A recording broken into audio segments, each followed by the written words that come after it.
Actually भक्तों के लिए जो गुरु के ऊपर हम लोग ये डिस्कस करने वाले हैं तो बहुत इम्पोर्टेंट टॉपिक है। जनरली हम भक्ति में आते हैं, लेकिन जब गुरु का बात आता है तो लोग थोड़ा कंफ्यूज रहते हैं या फिर बोलते हैं कि क्या ज़रूरत है।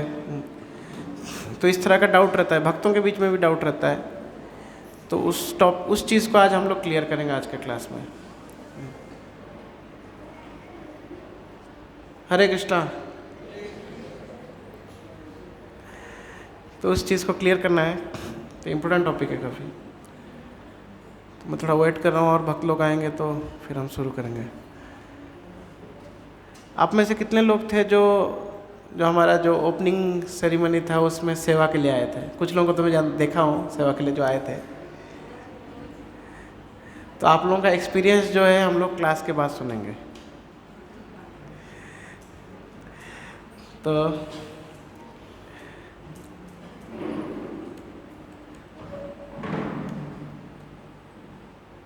हाँ, ये श्लोक दिख रहा है, तो इसको हम लोग ये एक्चुअली ये शायद इसमें बलराम स्क्रिप्ट नहीं है तो इसमें ऐसा आ रहा है। इस श्लोक भगवद गीता का श्लोक है, भगवद गीता 4 अध्याय का 34 नंबर का श्लोक। तद्विधि प्रणिपातेन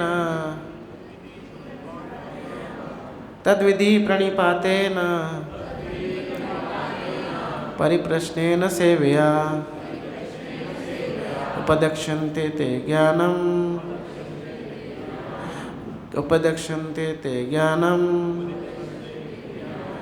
ज्ञानिनस्तत्त्वदर्शिनः।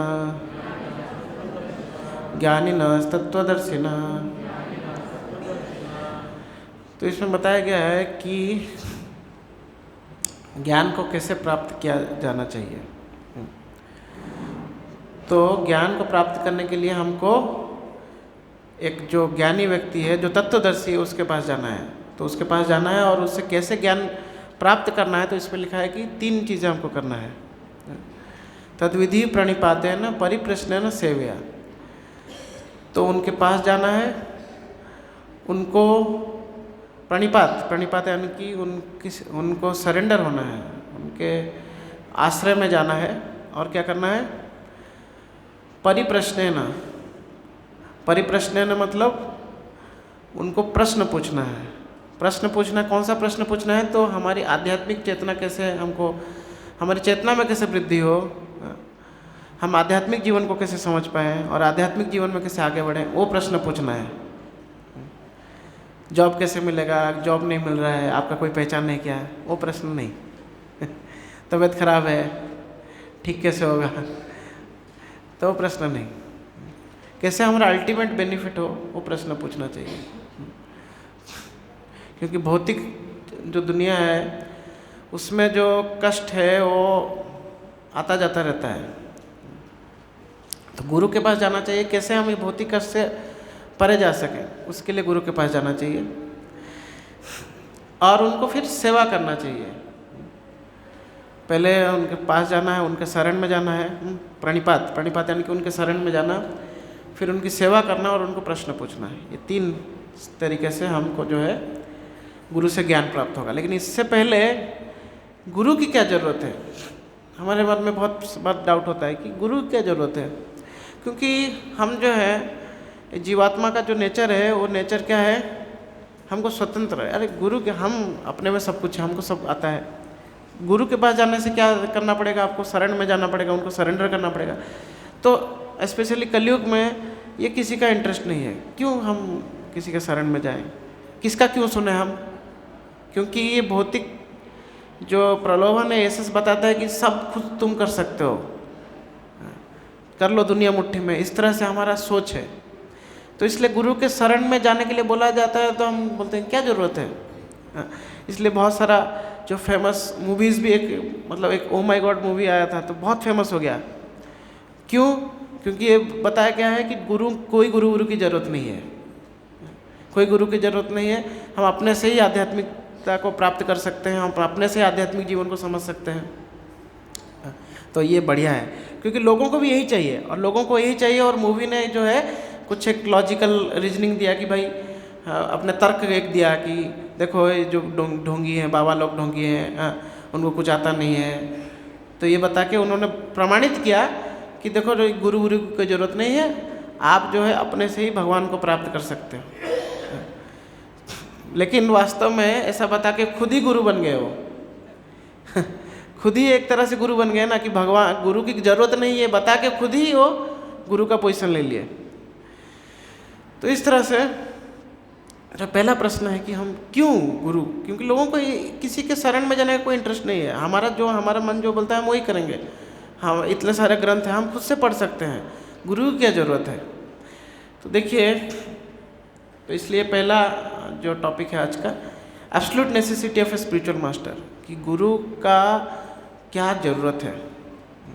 तो हम अपने जीवन में देखते हैं तो हम कुछ भी चीज़, देखिए आप जीवन में आप किसी डॉक्टर के पास जाते हैं, कुछ मेडिसिन देता है तो हम कितना चेक करते हैं, वो बस हम इतना उसको पूछते हैं कि कौन सा मेडिसिन कब खाना है, उससे ज़्यादा पूछते हैं कि ये कैसे रिएक्ट करेगा, क्या होगा, हाँ ये एंटीबायोटिक है या ये सर्दी के लिए है या गले की खराश के लिए, कुछ पूछते हैं। हम बोलते हैं हमको ये तकलीफ है, वो देखता है और मेडिसिन दे देता है, और मेडिसिन देता है और हम आँख बंद करके उसको लेते हैं। रिसर्च करते हैं क्या? कोई रिसर्च करता है? बहुत इक्के दुक्के होंगे जो रिसर्च करते होंगे, लेकिन मैक्सिमम लोग उसको आँख बंद करके पाते हैं। हम किसी नाई के पास जाते हैं, बार्बर जो बाल काटता है, तो हम अभी वो क्या है, उसके पास कैंची है, उसके पास सब ब्लेड है जिससे वो हमारा दाढ़ी बनाता है। तो हम सोचते हैं कि अरे भाई ये तो ब्लेड पकड़ा है, गला काट देगा, तो सोचते हैं कभी। तो हम देखते हैं जीवन में, आप देखिए बहुत सारे ऐसे कार्य हैं जिस पे आपको किसी ना किसी के ऊपर विश्वास करना जरूरी है। आप जब नाइट बस में जाते हैं तो कभी ड्राइवर धक्का मार देगा, ड्राइवर कहीं एक्सीडेंट कर देगा, तो सोचते हैं क्या? नहीं सोचते, आराम से सो जाते हैं। अगर ये सब सोच रहे थे अरे ड्राइवर क्या पता कौन है, हम रिसर्च करते हैं क्या? जो बस में जाते हैं, आप कभी नाइट बस में तो गए होंगे, कभी रिसर्च किया है ड्राइवर कौन है, थोड़ा पता लगाता हूँ इसके बारे में, उसको पूछते हैं भाई तुम कौन हो, कब से ड्राइविंग कर रहे हो, कुछ पूछते हैं हम उसको, आराम से बैठ जाते हैं। तो देखिए जीवन में बहुत सारे हम ऐसे कार्य करते हैं जिसमें हम कहीं पूछते नहीं है, कुछ उसका क्वालिफिकेशन या कुछ नहीं पूछते, तो हम उसको एक्सेप्ट कर लेते हैं चीज़ों को। नहीं तो हम अगर सब चीज़ में अगर रिसर्च करने लगे ना तो हम पागल हो जाएंगे। हम एकदम से मतलब कोई भी कार्य हम ढंग से नहीं कर पाएंगे।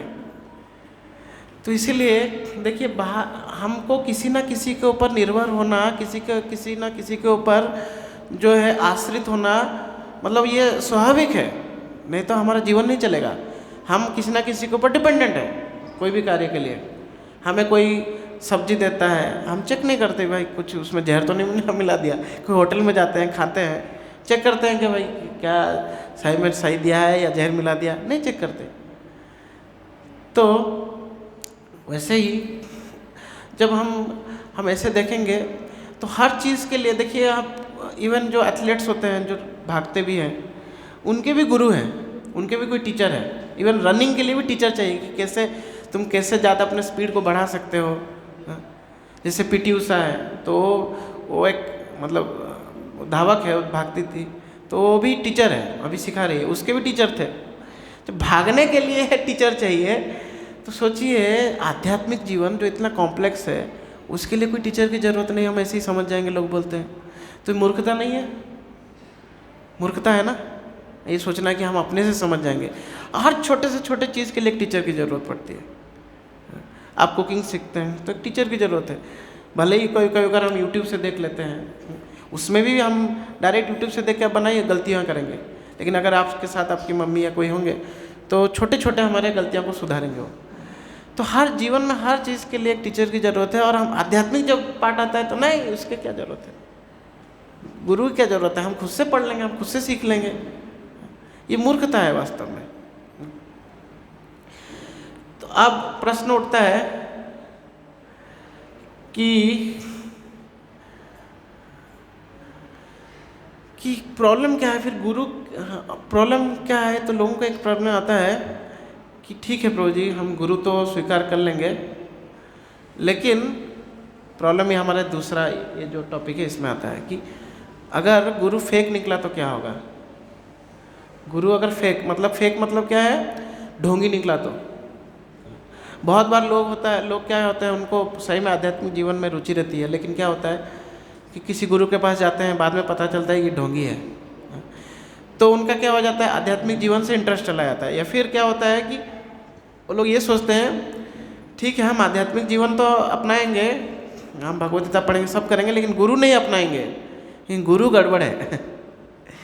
लेकिन ये सेम चीज़ हम कभी किसी डॉक्टर के पास गए और डॉक्टर हमको ठीक से ट्रीट नहीं कर पाया, हम कोई बीमारी है, हम किसी डॉक्टर के पास जाते हैं तो डॉक्टर हमको ट्रीटमेंट नहीं कर पाता है, हमारा ठीक नहीं होता है, तो हम ये सोचने लगते हैं क्या डॉक्टर बेकार है, मैं अपने से ही रिसर्च करूँगा कंप्यूटर में, और अब मेडिसिन का डिटेल्स तो आपको गूगल में आ जाएगा, तो मैं खुद रिसर्च करके खुद खा लूँगा। नहीं, हम किसी दूसरे डॉक्टर के पास जाते हैं, है ना।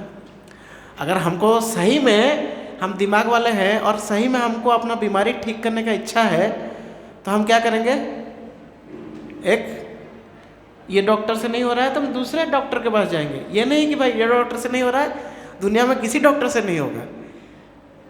ऐसा सोचते हैं क्या? नहीं सोचते। कुछ मूर्ख होंगे जो ऐसा भी सोचते होंगे, लेकिन मैक्सिमम लोग जो है ये नहीं सोचते। तो ऐसे ही गुरु, अगर कोई ढोंगी आदमी अपने आप को गुरु बोल रहा है, बाद में वो पकड़ा जाता है, हम उसके फॉलोअर थे, तो हमको ये नहीं सोचना चाहिए कि एक ढोंगी है तो पूरा दुनिया के गुरु सब ढोंगी होंगे। ये वास्तव में मूर्खता है। तो इसके ऊपर प्रभुपाद जी का एक बहुत सुंदर कन्वर्सेशन है। तो एक रिपोर्टर उनको पूछता है, तो क्या पूछता है, ये वाला हम एक्टिविटी करें प्रभु जी, ये एक्टिविटी को, तो कोई माइक, अगर और एक माइक होगा तो हम इसको कर सकते हैं। ये प्रभुपाद और जो रिपोर्टर का डायलॉग है, ये आप लोग अगर कोई दो व्यक्ति जो है इसको पढ़ सकें तो बढ़िया रहेगा।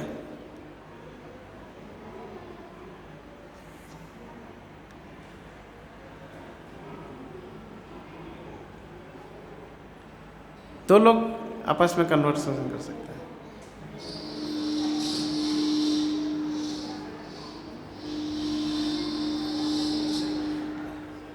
हरे कृष्णा। कुछ ये हो रहा है क्या, इंटरफेरेंस हो रहा है? प्रोजेक्ट रहने दीजिए, वो शायद खराब हो गया, कुछ तो ये नहीं हुआ है। नहीं, कुछ सेम फ्रिक्वेंसी हो गया क्या? बंद कीजिए उसको, सेम फ्रिक्वेंसी हो गया, अलग अलग फ्रिक्वेंसी पर रखना चाहिए था। ठीक है, जाने दीजिए। तो ये सेम चीज़ जो है, एक रिपोर्टर प्रभुपाद को पूछता है कि स्वामी जी कि बहुत सारे आपके पास कैसे कोई लोग आए क्या जो पहले किसी ढोंगी गुरु के पास गए थे फिर आपके पास आ गए? तो प्रभुपाद जी बोलते हैं ऐसे मेरे बहुत सारे शिष्य हैं जो पहले किसी ढोंगी गुरु के पास गए थे। प्रभुपाद जी के एक बहुत फेमस शिष्य हैं परम पूज्य गिरिराज स्वामी महाराज। तो गिरिराज स्वामी महाराज क्या होता था कि वो अमेरिका में रहते थे, बहुत अमीर घर से थे। तो महाराज जी को ऐसे आध्यात्मिक जीवन में बहुत रुचि था। तो उनके कॉलेज में कभी कोई आध्यात्मिक प्रोग्राम होता था तो महाराज जी उसको अटेंड करते थे।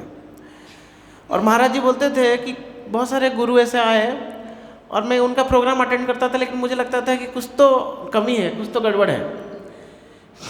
तो जब प्रभुपाद भी एक बार उनके कॉलेज में आए, प्रभुपाद जब कॉलेज में आए तो महाराज जी जो है उनके दोस्तों के साथ एक मूवी का प्लानिंग बनाए थे। मूवी का प्लानिंग था तो उनको किसी ने आके बताया कि आज जो है एक भारत इंडियन स्वामी आ रहे हैं हमारे कॉलेज में, तो उनका एक प्रोग्राम है।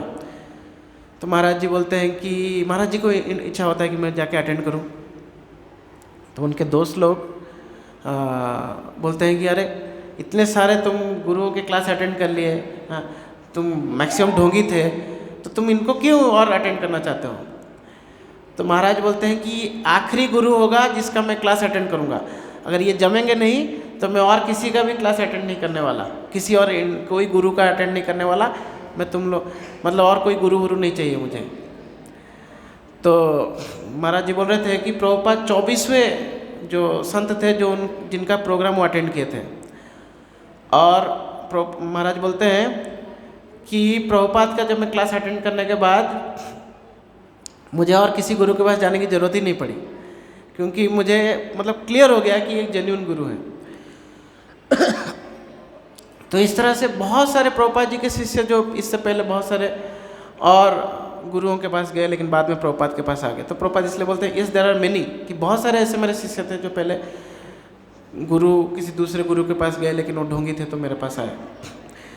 तो उसमें इस कन्वर्सेशन में प्रभुपाद जी एक बहुत इंपॉर्टेंट चीज़ बोलते हैं। उस रिपोर्टर पूछता है कि फिर कैसे कोई जो है ढोंगी गुरु से बच सकता है। तो उसका तो ढोंगी गुरु के चेहरे में तो लिखा नहीं होगा कि भाई ढोंगी है। हाँ, बाद में पता चलता है कि भाई ढोंगी है। हाँ, जब कुछ पुलिस केस होता है, कुछ होता है तो बाद में पता चलता है। तो प्रभुपाद जी बोलते हैं कि सबके हृदय में परमात्मा बैठे हैं, और अगर कोई सच्चे में, कोई सही में एक सच्चे गुरु की तलाश में है तो परमात्मा जो उसके हृदय में बैठे हैं वो उसको वो एक सच्चे गुरु से जब मिलाएंगे। तो इसलिए चैतन्य महाप्रभु, जब आप चैतन्य चरितामृत पढ़ेंगे तो उसमें बोलते हैं, ब्रह्मांड भ्रमित कोनो भाग्यवान जीव, गुरु कृष्ण प्रसाद वाय भक्ति लता बीज। तो उसमें प्रभुपाद जी उस तात्पर्य में लिखते हैं कि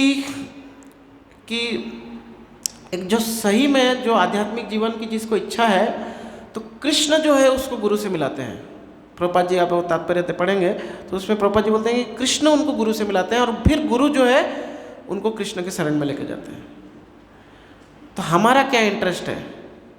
हमारा अगर कोई भौतिक इच्छा है तो इसी हिसाब से वो भौतिक इच्छाएं पूर्ति करेंगे।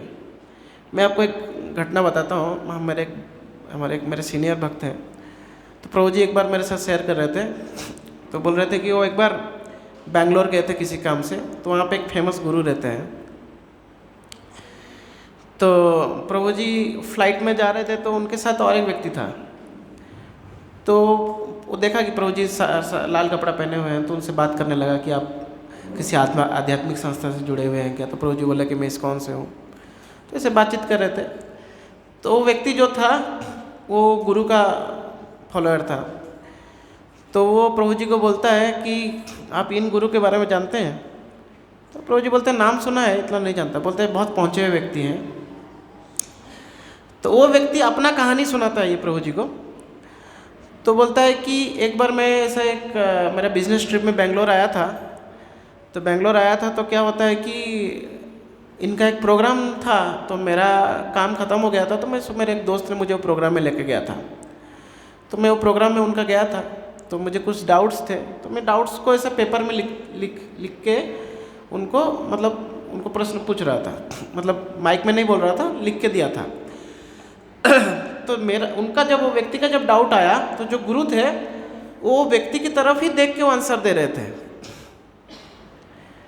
और ये बोला कि इन्होंने शायद देखा था कि मैं लिख रहा था, शायद इसलिए उनको पता चल गया, इसलिए मेरे तरफ देख के वो आंसर दे रहे हैं। तो क्या किया, वो व्यक्ति बाहर चला गया और उसने वो क्वेश्चंस लिख दिए।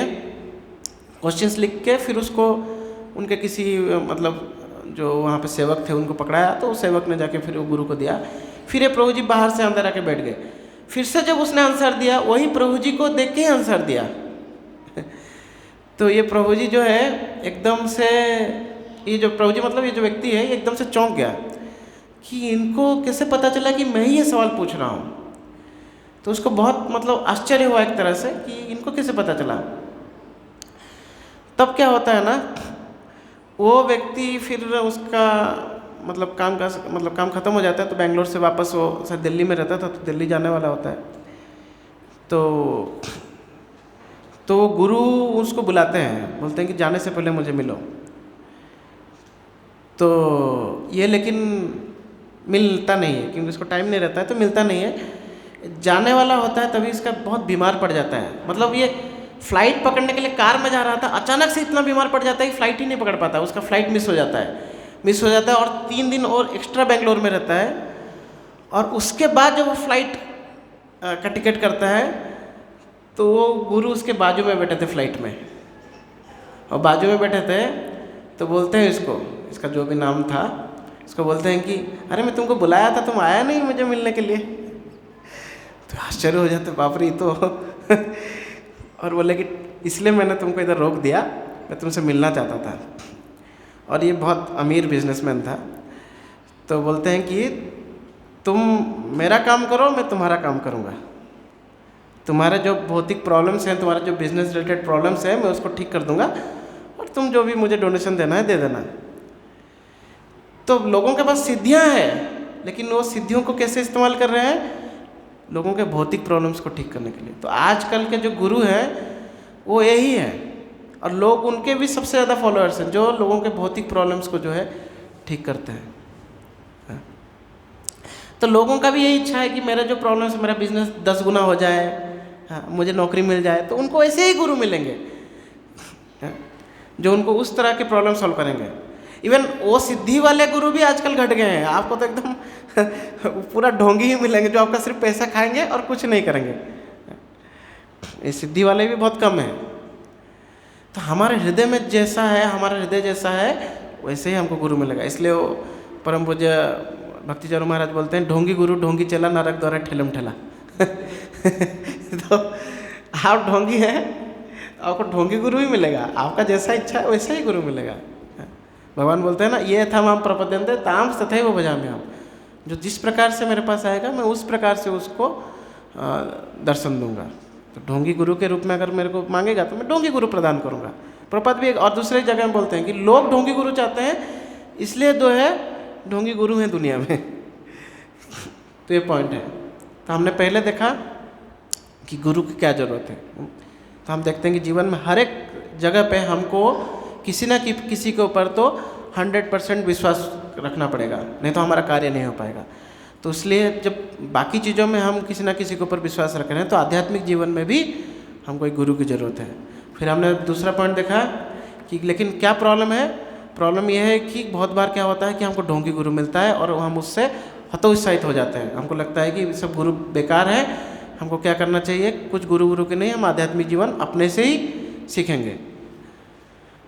लेकिन हम प्रभुपाद जी क्या बोलते हैं यहाँ पे? प्रभुपाद जी बोलते हैं कि हमारे हृदय में जो परमात्मा है, अगर हमारा सही में आध्यात्मिक जीवन में आगे बढ़ने का इच्छा है, हमारे चेतना को शुद्ध करने का इच्छा है, तो हमको उसी हिसाब से हमको उस तरह के गुरु मिलेंगे।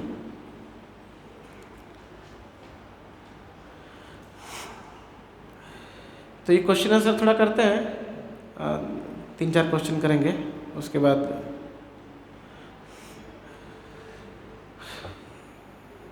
तो ये पहला क्वेश्चन है कि how did those people who had previously been involve with the fake guru find out Prabhupada. कि जो पहले ढोंगी गुरु के पास गए थे वो लोग बाद में प्रभुपाद के शरण में कैसे आए। तो 4 ऑप्शन है, आप लोगों को बताना है कौन सा सही ऑप्शन है। तो पहला ऑप्शन ये है, their spiritual lives in every was spoiled by the fake gurus and by chance they found. दूसरा है, God helps genuine seekers find a genuine guru. तीसरा है, God is within heart of everyone, therefore one can accept anyone as guru if they are attracted. चौथा है, they were genuinely seeking something spiritual, thus they could not be cheated by fake gurus.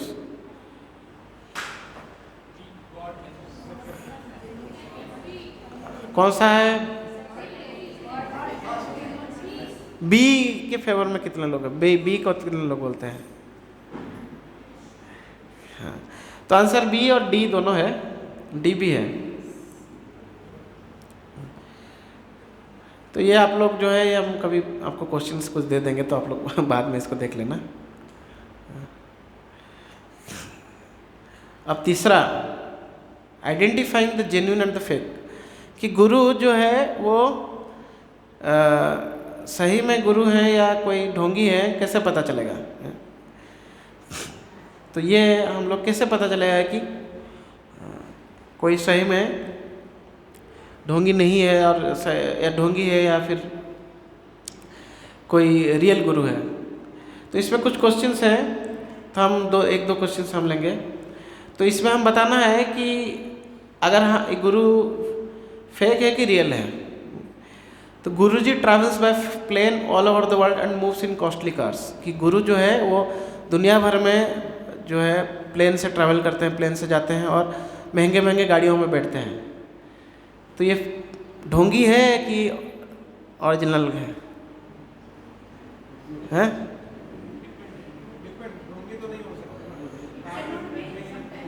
हाँ, तो हम ये ढोंगी है बोल के नहीं बोल सकते। हो सकता है ढोंगी भी हो, ढोंगी गुरु भी महंगे गाड़ियों में जा सकते हैं, और हो सकता है कोई महंगे गाड़ियों में जा रहा है तो गारंटी नहीं है कि ढोंगी हो। हाँ? जैसे कि प्रभुपाद जी जब अमेरिका में जब कभी कभार जाते थे तो कभी उनके कुछ सारे शिष्य उनके लिए रोल्स रॉयस गाड़ी बुक करते थे। एक बार की घटना है कि प्रभुपाद को एक रिपोर्टर पूछता है कि साधु लोगों को जो है महंगे गाड़ियों में नहीं बैठना चाहिए, तो ऑस्ट्रेलिया का ये रिपोर्टर का बात है, तो साधु लोगों को महंगे गाड़ियों में नहीं बैठना चाहिए ऐसे बोलते हैं। तो प्रभुपाद बोलते हैं कि मैं विश्व का गुरु हूँ और विश्व के गुरु के लिए मैं भगवान का जो है प्रतिनिधित्व करता हूँ, तो भगवान का प्रतिनिधित्व करता हूँ तो मेरे लिए सोने का गाड़ी होना चाहिए। तुम लोग ये टीन का गाड़ी लेके आए हो और उसमें भी तुम लोग बोल रहे हो कि गाड़ी में नहीं बैठना चाहिए। तो प्रभुपाद क्योंकि भक्त थे, तो भक्त जो होता है वो जवाब देने में बहुत निष्णात होते हैं, बहुत एक्सपर्ट होते हैं। और एक ऐसे ही घटना घटी कि एक कोई बहुत महंगा होटल था, तो वहाँ पे प्रभुपाद जी एक प्रोग्राम कर रहे थे, वो रिपोर्टर्स प्रेस कॉन्फ्रेंस कर रहे थे। तो एक रिपोर्टर ऐसे ही पूछता है कि स्वामी जी आप इतने महंगे होटल में जो है आके ये रिपोर्टर्स के साथ यहाँ पे आप प्रेस कॉन्फ्रेंस कर रहे हैं। तो प्रभुपाद बोलते हैं कि देखो, अगर मैं किसी पेड़ के नीचे बैठा होता और ये प्रेस कॉन्फ्रेंस कर रहा होता तो तुम लोग आते क्या? तो लेकिन मैं ये होटल में कर रहा हूँ प्रेस कॉन्फ्रेंस, इसलिए तुम लोग सब आए हो और कृष्ण के बारे में पूरा दुनिया को तुम्हारे माध्यम से पता चल रहा है।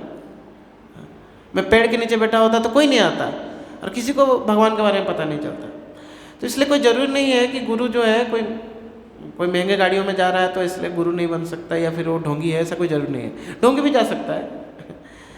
तो डिपेंड करता है, क्योंकि कभी कभार क्या होता है, जैसे कि कहीं आप देखे होंगे कि ट्रैफिक वाले लगे रहते हैं कि स्कूल अहेड, ड्राइव स्लो, या ड्राइविंग स्पीड एक लगा रहता है कि 20 किलोमीटर पर आवर। सपोज एक चोर जो है उस रोड से 60 के स्पीड में जा रहा है, पुलिस वाले उसके पीछे पड़े हुए हैं। तो अभी पुलिस वाले क्या है देख रहे हैं, अरे 20 किलोमीटर लिखा है, हम लोग तो पुलिस वाले हैं, नियम नहीं तोड़ना चाहिए। अब पुलिस वाले 20 के स्पीड में जा रहे हैं। तो चोर को पकड़ सकते हैं क्या? पकड़ सकते हैं कभी? तो चोर को पकड़ने के लिए पुलिस को भी स्पीड में जाना पड़ेगा। तो प्रभुपाद पूरा दुनिया में भगवान का नाम का प्रचार करना चाहते थे, उनके गुरु ने उनको यही आदेश दिया था। अभी वो सपोज चल के जाते हैं, मैं चल के जाऊंगा, प्रचार करूंगा दुनिया भर में, तो चल के जाएंगे तो कभी प्रचार कर पाते क्या? हम भारत में ही प्रचार नहीं कर पाएंगे अगर चल के जाएंगे तो इसलिए प्रभुपाद जी को एक और दूसरा नाम भी बोला गया था, प्रभुपाद को बुलाया जाता है जेट एज परिव्रजकाचार्य, कि ये जो जेट में ट्रैवल करके जो पूरी दुनिया में भगवान का नाम का प्रचार कर रहा है।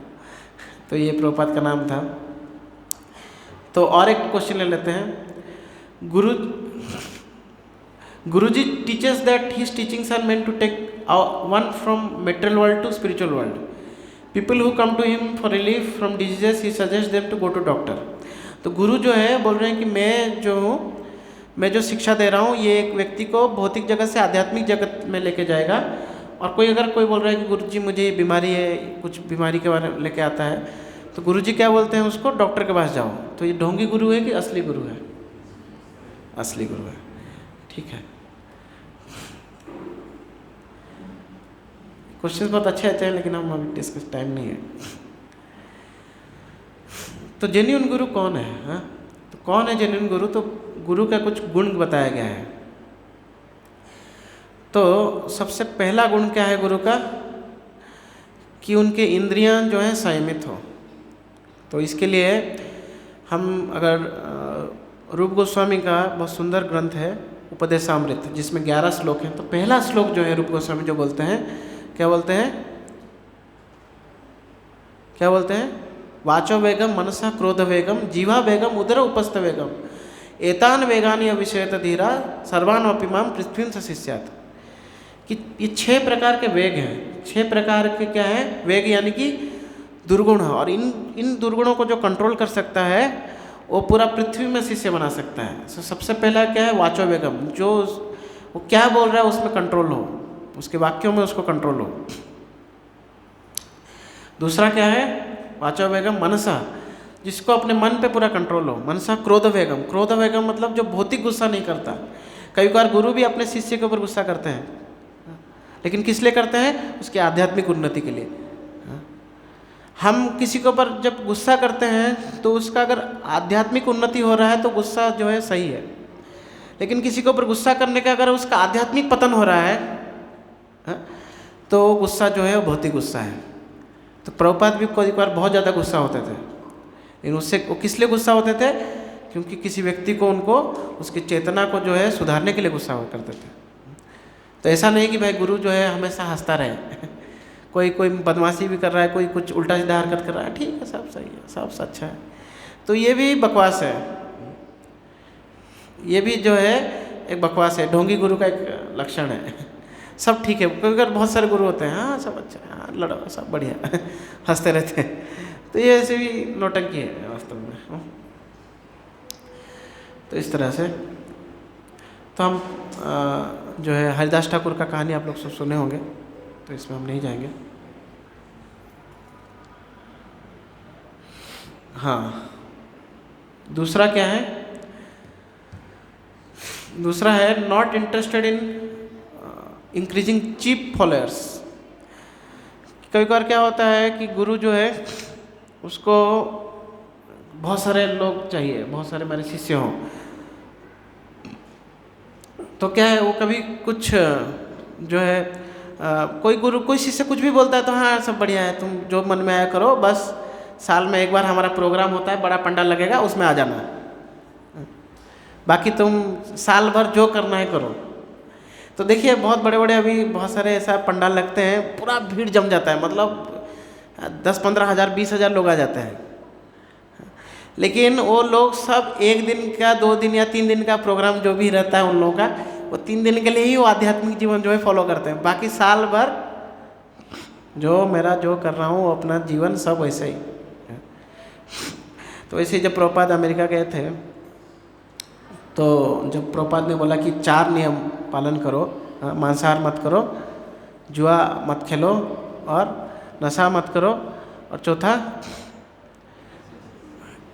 अवैध संग ना करो, तो लोग उनको बोलने लगे स्वामी जी आप ये 4 नियम में से, ये आप प्रभुपाद बोले कि धर्म के 4 स्तंभ हैं, अगर आप ये 4 नियमों को पालन करोगे तभी आप जो है मनुष्य बन पाओगे और आध्यात्मिक जीवन को एक्सेप्ट कर पाओगे। मतलब आध्यात्मिक जीवन को एक्सेप्ट करने के लिए जो क्वालिफिकेशन है 4 नियम है। 4 नियम आपको आध्यात्मिक नहीं बना देता, आपको मनुष्य बनाता है, और ये 4 नियम को अगर तोड़ोगे तो तुम जो है मनुष्य ही नहीं बन पाओगे, तो आध्यात्मिक जीवन को कैसे एक्सेप्ट कर पाओगे? तो प्रभुपाद को कुछ लोग बोलते हैं कि स्वामी जी ये 4 नियम में से 3 नियम ठीक ठाक हैं, बस ये जो अवैध स्त्री संग इसको आप बस कैंसिल कर दीजिए, फिर देखिए आपके कितने सारे फॉलोअर्स हो जाएंगे। एक बहुत फेमस गुरु था जो ये वाला नियम को ही अपना अस्त्र बना दिया था ये अवैध संघ को ही वो अस्त्र बना के अपना फॉलोअर्स किए थे, और अमेरिका में उसको इतना सारे फॉलोअर्स थे कि एक समय था लोग बोले कि कहीं अमेरिका का राष्ट्रपति पद के लिए अगर खड़ा हो जाएगा ना तो राष्ट्रपति बन जाएगा, उतना फेमस था वो व्यक्ति। तो प्रभुपाद को भी ऐसा ही बोले कि आप ये बस अवैध स्त्री संग वाला नियम तो छोड़ दीजिए, बाकी तीनों के लोग पालन करने के लिए तैयार हैं। प्रभुपाद बोले कि मैं यहाँ पे लोगों को खुश करने के लिए नहीं आया हूँ, मैं यहाँ पे अपने गुरु और कृष्ण को प्रसन्न करने के लिए आया हूँ। तो इसलिए जो 4 नियम है जिसको जो मेरे पास आएगा, जो मेरे साथ जुड़ेगा, उसको ये 4 नियम तो पालन करना ही करना है। इसलिए आप देखेंगे उपदेशामृत का में प्रभुपाद जी एक इम्पोर्टेंट लाइन लिखते हैं कि प्रभुपाद बोलते हैं कि अगर मेरे ये प्रचार से एक भी व्यक्ति शुद्ध भक्त बन गया ना तो मैं समझूंगा कि मेरा प्रचार सफल हुआ। प्रभुपाद कितना बोले हैं? एक भी व्यक्ति अगर बन जाता है तो जो सही गुरु है तो किसी ऐसा मुझे फॉलोअर्स के पीछे नहीं भागता है। हाँ, ये इम्पोर्टेंट पॉइंट है कि गुरु जो है कोई बकवास नहीं करता है, जो शास्त्र में लिखा है शास्त्रों के अनुरूप बोलता है। तो प्रभुपाद जब अपने ग्रंथ को भगवद्गीता एज इट इज़ किए तो जॉर्ज हैरिसन जो स्वयं प्रभुपाद को बहुत मानता था तो बोलता है कि स्वामी जी आप इतने मतलब आपका भगवद गीता ही पढ़ना चाहिए, उसके लिए इतने आप मतलब जोर क्यों लगाते हैं? इतने सारे भगवद गीता के ट्रांसलेशन है, इतने सारे बड़े बड़े संस्कृत के विद्वान ने भगवद गीता का ट्रांसलेशन किया है, तो आप अपने भगवद गीता के ऊपर इतना कि आपका ही पढ़ना चाहिए, आपका ही पढ़ना चाहिए, इसलिए क्यों जोर लगाते हैं? हाँ? ऐसा लगता है कि आप अपना ग्रंथ का प्रचार कर रहे हैं। प्रभुपाद बोले कि बहुत सारे, सही में बहुत सारे भगवद गीता लिखे गए हैं, लेकिन भगवद गीता का जो भगवद गीता पढ़ने का जो सार है, अभी भगवद गीता पढ़ने के बाद जो रिजल्ट आना चाहिए वो क्या है? हाँ, तो बोलते हैं, प्रभुपाद बोलते हैं कि जो अर्जुन के साथ हुआ, अगर वो भी जो भगवद गीता पढ़ता है उसके साथ भी वही चीज़ हो तो उसने सही में भगवद गीता पढ़ा है। तो अर्जुन के साथ क्या हुआ कि वो भगवान के शरण में चले गए। क्या बोलते हैं? करिष्य वचनम तब, भगवान को बोलते हैं आप जैसा बोलेंगे मैं वैसा करूँगा। अर्जुन ऐसा बोलते हैं। तो अर्जुन पूर्ण तरह से भगवान के शरण में जाते हैं। तो ऐसा अगर कोई भगवद गीता को पढ़ रहा है तो मानो वो सही में भगवद गीता, तो सही में भगवद गीता उसने पढ़ा है। तो ये दुनिया में इतने सारे भगवद गीता पहले थे, कितने लोग भगवद गीता पढ़ने के बाद कृष्ण भक्त बने? कितने लोग भगवद गीता पढ़ने के बाद कृष्ण को कृष्ण को भोग लगा के प्रसाद पा रहे हैं? कितने लोग भगवद गीता पढ़ने के बाद भक्ति में अग्रसर हैं? आप भी देखेंगे, आप भी अभी भी देखिए, इतने सारे संस्कृत के विद्वान हैं, वो लोग भगवद गीता पे क्लास देते हैं, लेक्चर देते हैं, लेकिन कृष्ण भक्त नहीं है वो लोग। आप देख सकते हैं, आप लोग यूट्यूब खोल के देखिए, कहीं पे भी देखिए, रिसर्च करके देख लीजिए। लेकिन प्रभुपाद का भगवद गीता जिसने ही पढ़ा है और जेन्युइनली उसको एक्सेप्ट किया है, ऐसा नहीं कि कमेंट मारने के लिए पढ़ा है, उसको जेन्युइनली जिसने एक्सेप्ट किया है वो जो है पक्का कृष्ण भक्त बना है। अपने जीवन में देख लीजिए आप लोग। तो ये इम्पोर्टेंट है कि जो भक्त है वो अपने मन से नहीं बोलता है। तो प्रभुपाद बोलते हैं हम लोगों का जो ग्रंथ है, हम लोगों का जो प्रचार है बहुत आसान है। हम लोगों को बस वही बोलना है जो हमने सुना हुआ है, हम अपने से कुछ करना नहीं है, अपने से कुछ एक्स्ट्रा एडिशन नहीं देना है।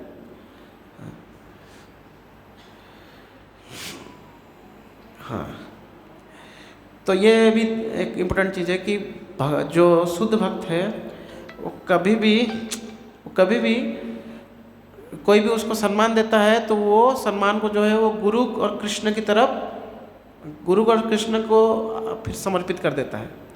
जब प्रभुपाद जी को उनके शिष्य लोग बोले कि प्रभुपाद आप जो है कितना इस्कॉन खोला, इतना सारा जगह में प्रचार किया, हाँ, तो आप नहीं होते तो क्या होता? तो प्रभुपाद बोले कि मैं तो एक लोहा समान हूँ, असली सोना तो मेरे गुरु हैं, और आप लोग जो इतना मतलब बोल रहे हो, आपके बिना मदद के, अपने शिष्यों को प्रभुपाद जी बोलते हैं, आपके बिना मदद के मैं इस्कॉन को खड़ा नहीं कर पाता, और आप लोगों को भी मेरे गुरु ने भेजा है मेरे मदद करने के लिए। मतलब सारा क्रेडिट प्रभुपाद जी अपने शिष्यों को प्रदान कर रहे हैं, अपने गुरु को प्रदान कर रहे हैं। तो ये है असली भक्त का पहचान। कोई भी उसको कोई सम्मान देता है तो वो सम्मान को क्या कर देते हैं? अपने गुरु और कृष्ण को समर्पित कर देते हैं। कौन है? तो इस तरह से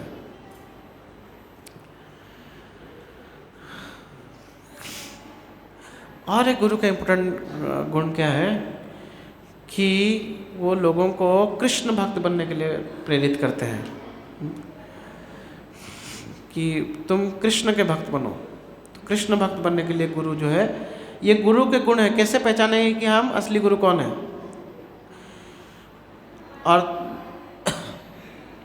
और एक गुण क्या है कि गुरु जो है वो भगवान के प्रेमी है और भगवान का जो प्रेम है उसका प्रचार करते हैं। तो ये गुरु का गुण है। हाँ, ये एक इम्पोर्टेंट गुण है। गुरु अपने आप को कहीं भगवान नहीं बोलते हैं। गुरु क्या बोलते हैं? मैं भगवान का दास हूँ। बहुत सारे गुरु देखिए खुद को भगवान बोल देते हैं, कल की भगवान, ये भगवान, वो भगवान। हाँ, कल्कि भगवान है लेकिन बिजनेस कर रहे हैं और बहुत सारे फ्रॉड केसेस हैं उनके नाम पे, ये कल्कि भगवान है। तो गुरु कभी खुद को भगवान नहीं बोलता, ये बोगस फिलोसफी है। खुद को भगवान बोलना ये बोगस फिलोसफी है। गुरु हमेशा क्या बोलता है, मैं दास का दास हूँ, ये गुरु का सोच है। दास भी नहीं बोलता, मैं दास का दास हूँ।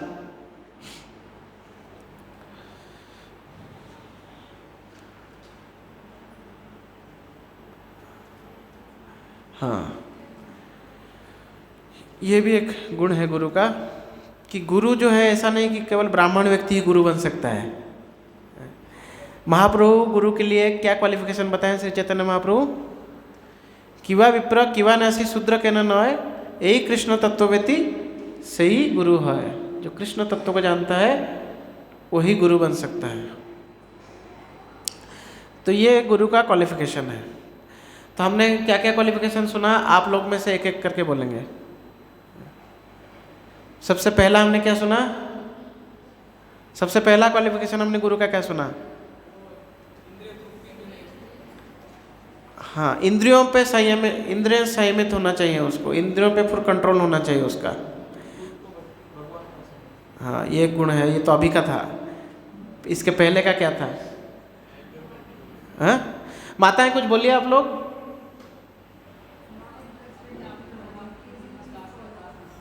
हाँ हाँ, गुरु को कोई ऐसा चीफ फॉलोअर्स का ज़रूरत नहीं है, बहुत सारे मेरे फॉलोअर्स होना चाहिए, ये उसको कोई इससे लेना देना नहीं है। और हाँ, भगवान का नाम का प्रचार करना, ये गुरु का गुण है। भगवान के प्रति प्रेम और भगवान का नाम का प्रचार। और एक हाँ, शास्त्रों के हिसाब से बोलता है, मन का नहीं बोलता है गुरु।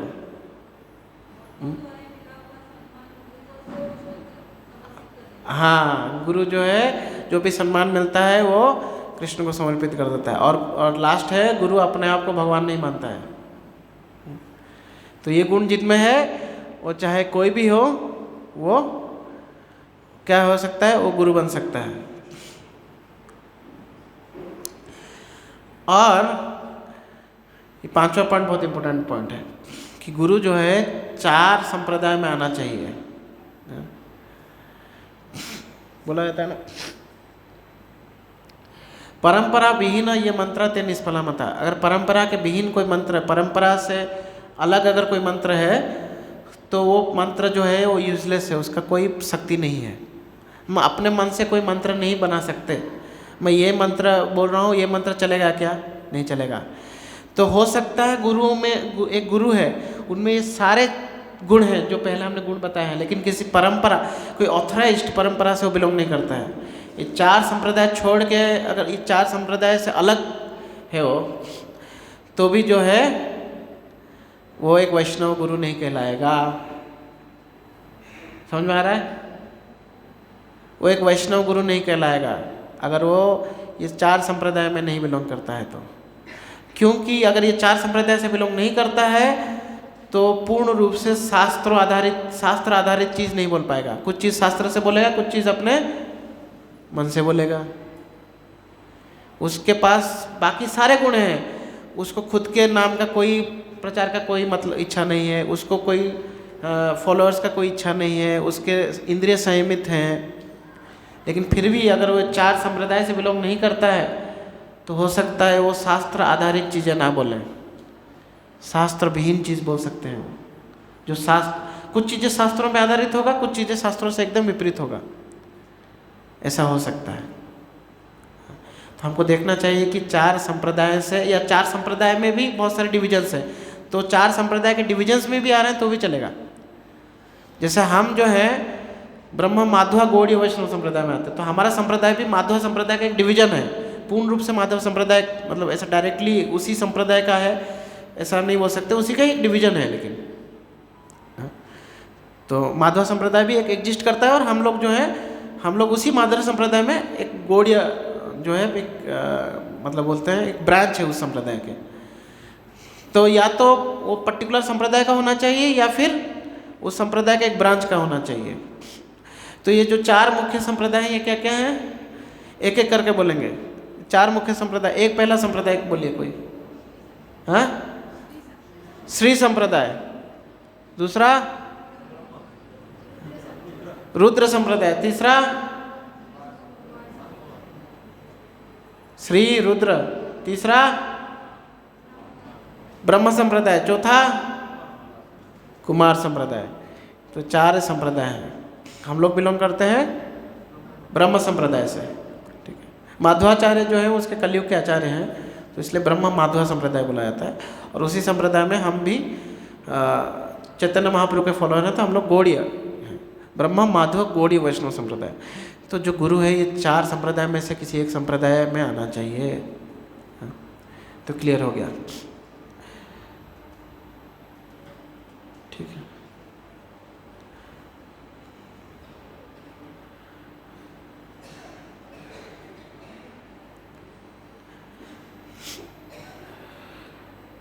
तो ये छठा पॉइंट है कि हम अपने आप को एक ढोंगी गुरु से कैसे बचा सकते हैं।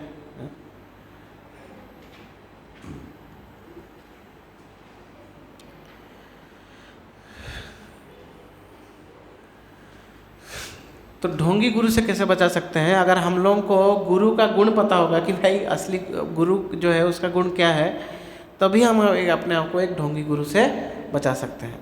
तो हमको ये पहले के जो हमने गुरु के क्वालिटीज़ देखे थे, जो हमने अभी पढ़ा है, वो क्वालिटीज़ हमको अगर दिख रहा है कि वो गुरु में है और वो 4 संप्रदाय में से किसी एक संप्रदाय में है, तो वो प्रामाणिक गुरु है।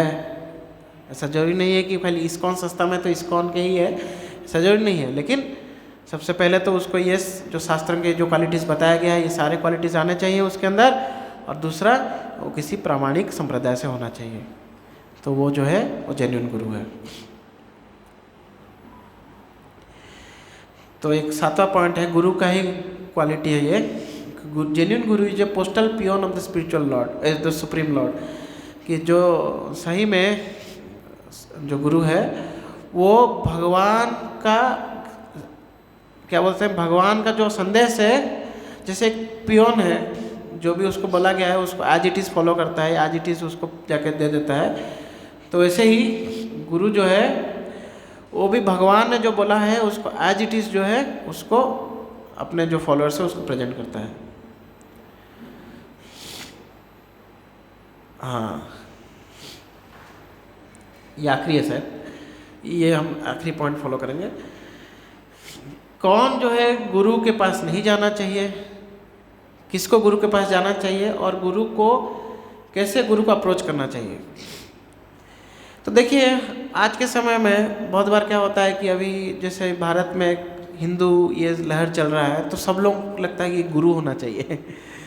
हम भले ही फॉलो करेंगे नहीं करेंगे वो अलग बात है, लेकिन जीवन में गुरु होना चाहिए। तो बहुतों के घर में भी देखेंगे तो एक फैमिली गुरु रहते हैं कि हमारे फैमिली गुरु हैं। फैमिली गुरु भी क्या है, हर जगह की बात नहीं कर रहा हूँ, लेकिन मैक्सिमम केसेस में तो होता है कि फैमिली गुरु भी वो भी कभी कभार ही घर में आते हैं, कुछ प्रोग्राम फंक्शन में आते हैं, दक्षिणा लेके चले जाते हैं। और वो आशीर्वाद गुरु रहते हैं कि आएंगे, घर वाले सब इकट्ठा कर देंगे, आज हमारे गुरु आने वाले हैं, पड़ोसी वड़ोसी सबको बुला देगा, गुरु को एक आसन दे देगा। और गुरु भी क्या है, उनको भी कुछ आदेश नहीं देना है उसको, क्योंकि गुरु को लगता है कि आदेश दे दूंगा तो शायद ये भाग जाएगा। तो गुरु भी हाथ ऐसा करके बैठा रहता है, ये प्रणाम करते हैं और चले जाते हैं दक्षिणा देके। बहुत सारे एक्सेप्शंस भी हैं, बहुत सारे फैमिली गुरुज बहुत अच्छे भी हैं, ऐसा जरूरी नहीं है कि सब ढोंगी है, मैक्सिमम केसेस में ऐसा होता है। और शिष्य को भी, और जो जिसके घर में आते हैं जो शिष्य रहता है, वो भी कोई नाम का ही शिष्य रहता है, उसको भी गुरु से कुछ लेना देना नहीं है, बस साल में एक बार आ रहे हैं तो प्रणाम कर रहे हैं, उतना ही है। आप अपने रास्ते, हम अपने रास्ते। लेकिन क्या है, क्रेडिट है कि मैं भी आध्यात्मिक व्यक्ति हूँ, मेरे भी गुरु हैं। लोग देखो, इतने सारे लोग देखिए मंदिर आते हैं, लेकिन आप उनको बोलिए गीता पढ़िए,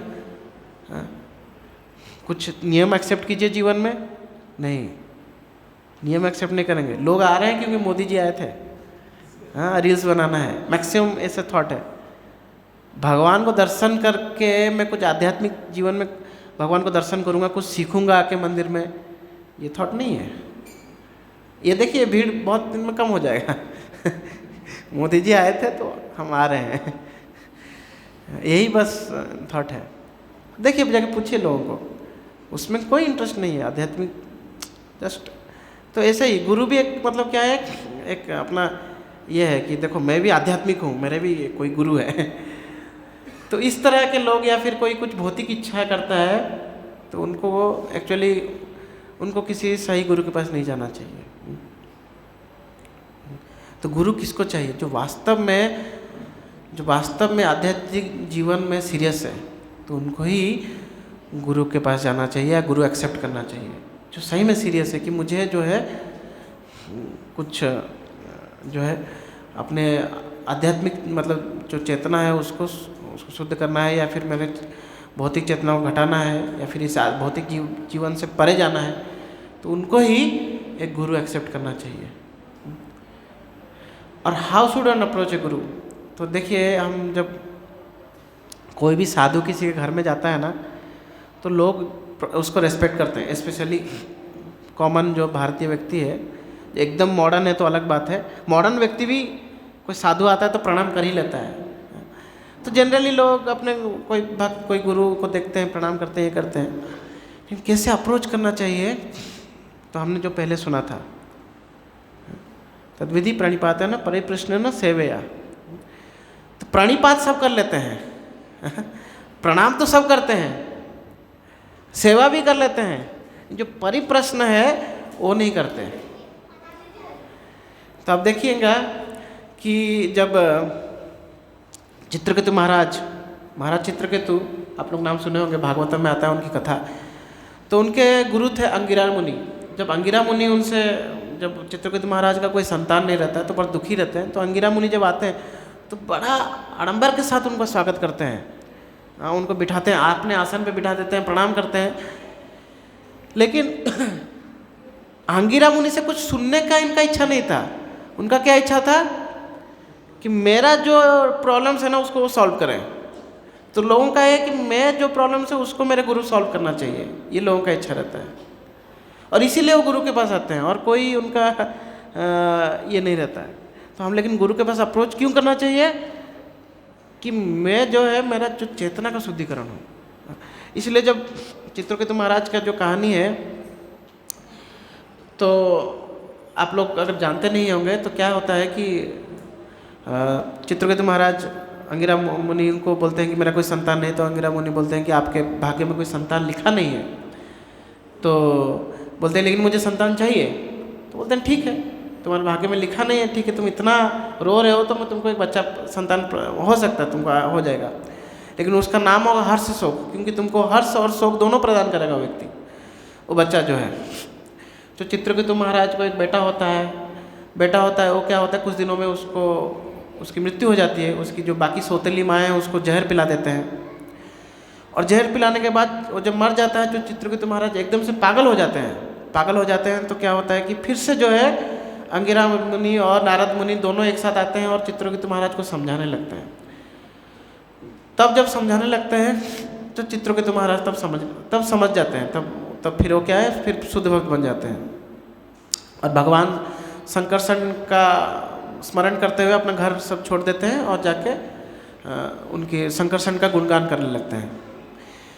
तो उस समय में अंगिरा मुनि उनको यही चीज़ बोलते हैं कि मैं तुमको ये चीज़ जो है आध्यात्मिक जीवन के बारे में पहले बताना चाहता था, लेकिन तुमको मेरे से सुनने का कोई इंटरेस्ट नहीं था। तुमको तुम्हारा जो प्रॉब्लम है ना, भौतिक प्रॉब्लम, मेरा बच्चा नहीं है, उसको सॉल्व करने में ज़्यादा इंटरेस्ट था, इसलिए मैंने तुमको उस समय नहीं बताया।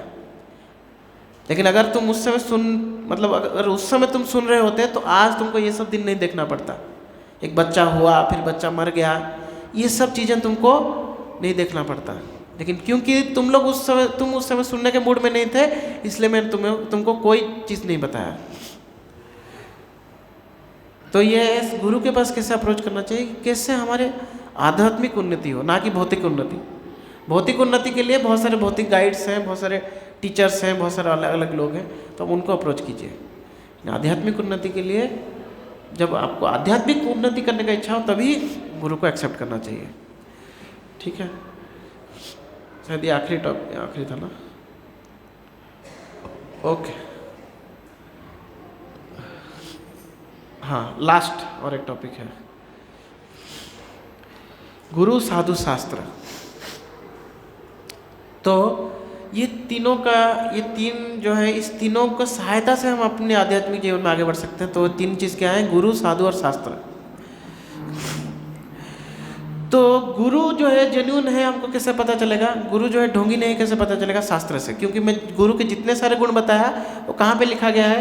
शास्त्र में लिखा गया है। जब हम शास्त्रों को पढ़ेंगे, शास्त्रों को पढ़ के फिर जब देखेंगे कि गुरु का क्या क्वालिटीज़ है, हाँ ये क्वालिटीज़ है, ये व्यक्ति में वो क्वालिटीज़ है क्या है, तो ये गुरु है। और शास्त्रों को कैसे अप्लाई करना है वो कौन बताएगा? वो गुरु बताएगा। शास्त्रों को कैसे, शास्त्र में जो लिखी गई चीज़ें हैं, जैसे कि मैंने अभी बताया कि भगवद गीता तो पहले से था, लेकिन भगवद गीता को अपने जीवन में एक्सेप्ट करके कैसे उसको अपने जीवन में अप्लाई करना है, वो जब तक प्रभुपाद ने नहीं सिखाया तब तक लोग अप्लाई नहीं कर पा रहे थे। भगवद गीता लोग पढ़ रहे थे उसको, लेकिन फिर से बंद करके उसको लाल कपड़ा में लपेट कर रख देते थे। साल भर नहीं पढ़ते थे, बस उनके मंदिर में रहता था। लेकिन पढ़ते भी थे तो उसको बस पढ़ने के लिए ही पढ़ते थे। उससे खाली भगवद गीता को पढ़ेगा तो भी हमारा कुछ ना कुछ आध्यात्मिक उन्नति होगा, लेकिन उसको जीवन में अप्लाई करेंगे तो और कितना उन्नति होगा। तो कब हो पाया? जब प्रभुपाद ने उसको लोगों को सिखाया कि कैसे भगवद गीता को अपने जीवन में उतार सकते हैं। तो शास्त्र से हम पता चलेगा कि गुरु कौन है, और गुरु से हमको पता चलेगा कि शास्त्रों को कैसे अप्लाई करना चाहिए। और गुरु और शास्त्र के बीच में साधु है। इस साधु जो है वो भी, उसके बिना भी हमको, अगर साधु नहीं है तो गुरु कौन है हमको पता नहीं चलेगा। तो ये तीनों चीज़ का मतलब, तीनों चीज़ आपस में जुड़े हुए हैं। तीनों में से कोई एक भी चला गया ना तो दिक्कत हो जाएगा। जैसे कि ये जो बोल सकते हैं कि जैसे कि ऑटो रिक्शा है, ऑटो में अगर एक भी पहिया गायब हो जाता है तो ऑटो नहीं चलेगा। ये तीनों का जीवन में होना बहुत ज़रूरी है। तो हम स्पेशली गुरु के केस में देखिए, शुक्राचार्य भगवान जब गीता में बोलते हैं कि जितने सारे कवि हैं, जितने सारे विद्वान लोग हैं, उसमें मैं शुक्राचार्य हूँ।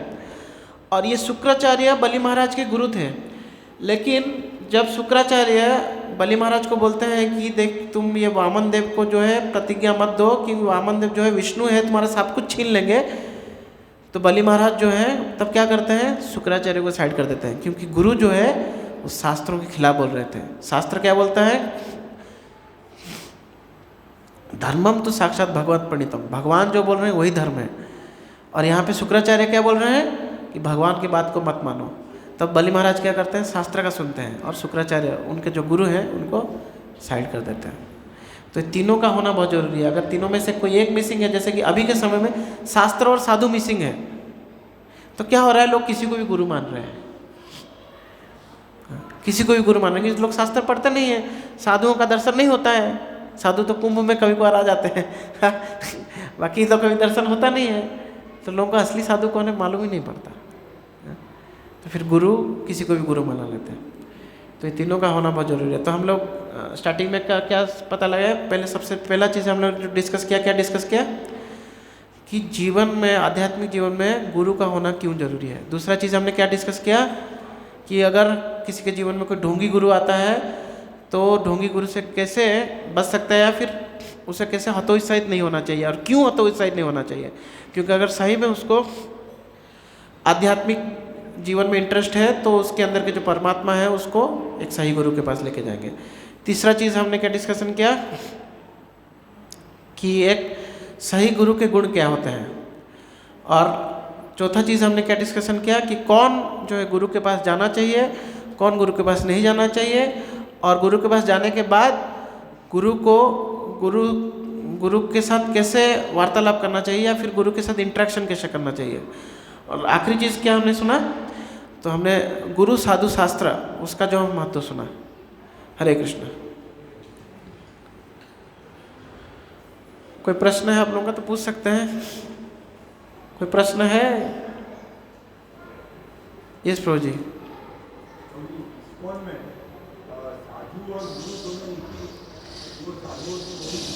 प्रभु जी उसमें मत बोलिए, उसमें मत बोलिए। आप लोगों ने सेम चैनल कर दिया, चैनल अलग होना चाहिए, खराब हो जाएगा। हाँ ले देखिए, इस्कॉन में देखिए गुरु, अभी इस्कॉन के सिनेरियो में तो गुरु, साधु, शास्त्र ज़्यादा इंपॉर्टेंट हो जाता है। क्योंकि देखिए हम लोग दीक्षा गुरु जो है वो बहुत कभी कभार ही हमारे पास आ सकते हैं। हम लोग जनरली हमारे काउंसलर या शिक्षा गुरु पे डिपेंडेंट होते हैं। तो जो काउंसलर है ये वास्तव में साधु का रोल है कि गुरु कौन है, शास्त्रों को कैसे पालन करना चाहिए, हमको साधु सिखाता है। और इस्कॉन के सिनारे में ये हमारे काउंसलर हैं, काउंसलर या फिर काउंसलर से ऊपर शिक्षा गुरु, तो ये वो पार्ट को निभाते हैं। और कोई किनको कुछ डाउट है, कुछ पूछना है इस टॉपिक पे, कुछ भी डाउट है तो पूछिए आप लोग प्लीज़।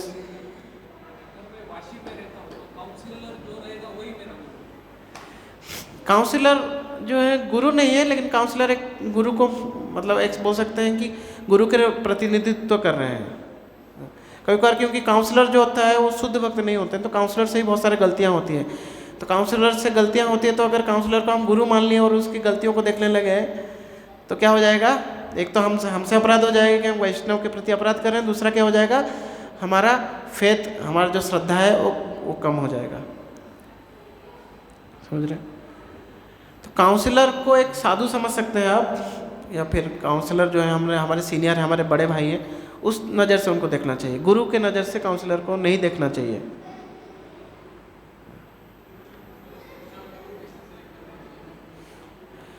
शिक्षा गुरु, देखिए प्रभु जी, ये जो क्वालिटीज़ हमने बताया है, अगर ये किनके अंदर हैं और बहुत सीनियर भक्त हैं और हमसे बहुत करीब हैं, मतलब सपोज इस मंदिर में रहते हैं या फिर इस मंदिर में ले, लेकिन हम उनसे बार बार मिल पाते हैं, तो उनको शिक्षा गुरु बनाना चाहिए कि बार बार हम उनसे मिल के प्रश्न पूछ सकें, हमको वो आध्यात्मिक जीवन में गाइड कर सकें, तो उनको शिक्षा गुरु बनना चाहिए। किसी भी काउंसलर को हम शिक्षा गुरु बोलना वो भी गलत है वास्तव में। कोई भी काउंसलर को हम आजकल इस्कॉन में शिक्षा गुरु बोल देते हैं। शिक्षा गुरु जो है बहुत ऊंचा पद है। जो दीक्षा गुरु के गुण हैं वो शिक्षा गुरु के वही गुण हैं। कई बार काउंसलर में वो सब बहुत सारे गुण नहीं होते हैं। काउंसलर एक बड़े भाई जैसे हैं, आध्यात्मिक जीवन में हमसे पहले आए हैं, उस तरह से हमको देखना चाहिए। किसी को भी शिक्षा गुरु नहीं मानना चाहिए। शिक्षा गुरु में भी दीक्षा गुरु वाले ही गुण होने चाहिए। और कोई कुछ पूछना चाहते हैं?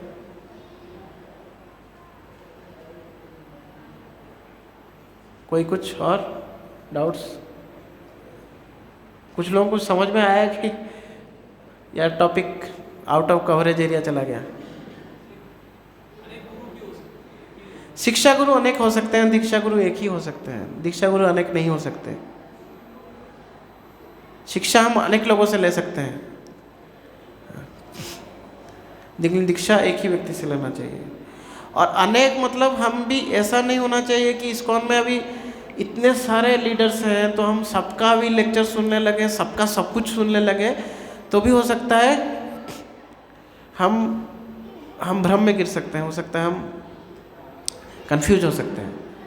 तो हमको एक व्यक्ति जिनको हमारे पूर्ण श्रद्धा है तो उनको फॉलो करना चाहिए, एक या दो व्यक्ति, 1000 व्यक्तियों को फॉलो नहीं करना चाहिए। हम सबका लेक्चर सुन रहे हैं, सबका सब कुछ सुन रहे हैं, कोई कुछ बोल रहा है, कोई कुछ बोल रहा है, हो सकता है क्योंकि भगवान अनंत हैं, तो भगवान के जो लीलाएं हैं, भगवान के जो गुण हैं वो अनंत हैं। तो अनंत गुणों को अलग अलग भक्त किस एंगल से देख रहा है उसमें डिफरेंसेस हो सकते हैं। तो इसलिए बहुत सारे लोगों को फॉलो नहीं करना चाहिए हमको। वो भक्त हैं अपने में, वो अपने में बहुत उच्च स्तर पे हैं, लेकिन हम जो किसी एक व्यक्ति को, जैसे कि मैं एक एग्जांपल देता हूँ, हमारे इस्कॉन के 2 गुरु हैं, तो दोनों का हम जब ये भगवद्गीता पढ़ते हैं ना, तो भगवद्गीता में कई बार मैं नोट बनाता हूँ, मतलब कुछ एक इम्पोर्टेंट लाइन है प्रभुपाद जी का, तो उसको मैं मार्कर में उनको हाईलाइटर में हाईलाइट कर देता हूँ। तो हमारे एक गुरु हैं जो बोलते हैं कि हाईलाइटर में मार्किंग करना जैसे कि आप भगवान को अलंकृत कर रहे हो, क्योंकि भगवद्गीता और भगवान में कोई अंतर नहीं है। तो हाईलाइटर में मार्किंग कर रहे हो मतलब भगवान को सजा रहे हो। एक गुरु हैं जो बोलते हैं कि भगवद्गीता या किसी ग्रंथ को कोई मार्कर या उसमें कुछ लिखना नहीं चाहिए। तो दोनों अलग अलग है, दोनों ही गुरु हैं, दोनों ही शुद्ध भक्त हैं, लेकिन दोनों का अप्रोच अलग अलग है एक ही टॉपिक पे। तो हम इनको फॉलो करेंगे तो लगे ये तो गलत बोल रहे हैं, और इनको फॉलो करेंगे इनको गलत लगे, तो इस तरह से हम कंफ्यूज भी हो सकते हैं। हम ज़्यादा लोगों को भी फॉलो नहीं करना चाहिए। भले ही सब जो है हो सकता है, मतलब बहुत सारे भक्त हैं, लेकिन हम लोग कुछ ही जो हम अप्रोच जिनको कर पाए, स्पेशली मेन सबसे इम्पोर्टेंट है हम उनको अप्रोच कर पा रहे हैं। केवल यूट्यूब में देख के उनसे सीख रहे हैं तो एक तरफा हो गया, वो कुछ बोल रहे हैं, वो तो पूरा जनता के लिए बोल रहे हैं, केवल आपके लिए नहीं बोल रहे हैं। तो हमारे लिए क्या ज़रूरी है तो उस अगर कोई व्यक्ति हम उसके पास हों या फिर हम उसको डेली मिल रहे हो या फिर वीकली एक बार मिल रहे हो, तो उसको पता है कि हमारा नेचर क्या है, तो हमारे नेचर के हिसाब से वो कुछ आध्यात्मिक सोल्यूशन देगा। तो इसलिए हमारा शिक्षा गुरु जो होना चाहिए या काउंसलर जो भी होना चाहिए वो पास में होना चाहिए, हम उनको इंटरेक्शन होना चाहिए उनके साथ। माताओं की तरफ से कोई डाउट नहीं है। यस माता जी।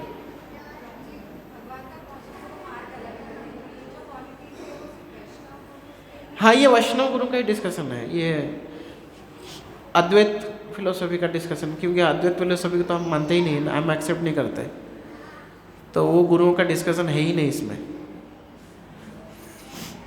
इसलिए तो मैंने 4 संप्रदाय बोला, ये तो अद्वैत को मिला दिया जाए तो उनके भी बहुत सारे संप्रदाय हैं, तो हम उस पर जा ही नहीं रहे।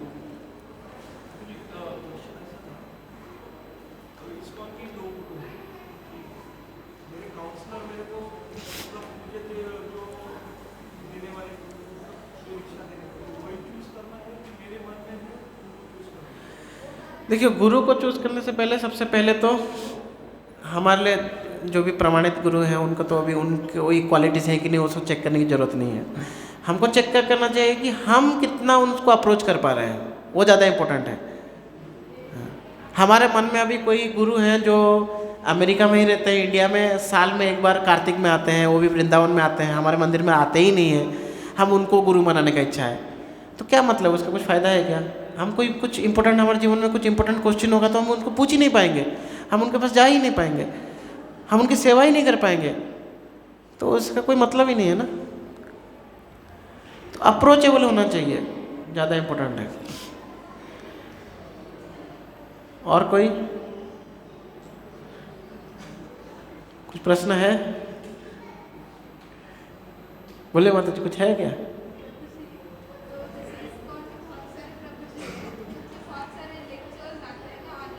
हाँ हाँ, अभी तो मैं बोला कि सबके नहीं सुनने चाहिए, सबके नहीं सुनने चाहिए। हम